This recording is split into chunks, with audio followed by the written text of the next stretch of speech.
Avant de commencer, abonne-toi à Paramédia TV et partage cette vidéo. N'oublie pas de liker et de laisser ton point de vue en commentaire. Le porte-parole du Conseil national de sauvegarde de la patrie CNSP a confirmé dans un communiqué lu à la télévision nationale tard dans la soirée de ce jeudi, l'échec d'une tentative d'évasion de Mohamed Bazoum de son lieu de détention. Selon les informations de la junte, c'est vers 3 heures du matin ce jeudi que le président déchu accompagné de sa famille, ses 2 cuisiniers et 2 éléments de sécurité a tenté de s'évader de son lieu de détention. L'exfiltration de Mohamed Bazoum devrait se faire en 3 phases.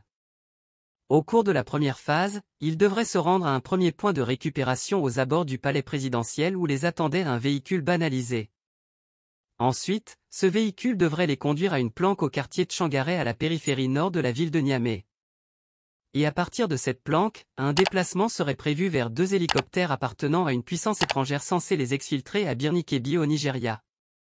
La prompte réaction des forces de défense et de sécurité a permis de déjouer ce plan de déstabilisation de notre pays, mentionne le communiqué.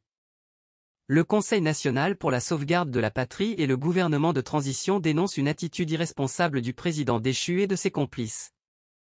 Les principaux auteurs et certains de leurs complices ont été arrêtés. Le procureur de la République saisi de l'affaire alors et déjà ouvert une enquête, précisent les autorités militaires. Il faut préciser que Mohamed Bazoum était gardé au palais présidentiel après le coup d'État du 26 juillet 2023. Le chef d'État déchu refuse de démissionner et rêve toujours de récupérer son fauteuil présidentiel. Il a saisi la justice nigérienne, la Cour de justice de la CEDEAO pour dénoncer une détention arbitraire et tente d'obtenir sa libération. Abonne-toi à Paramédia TV et partage cette vidéo. N'oublie pas de liker et de laisser ton point de vue en commentaire.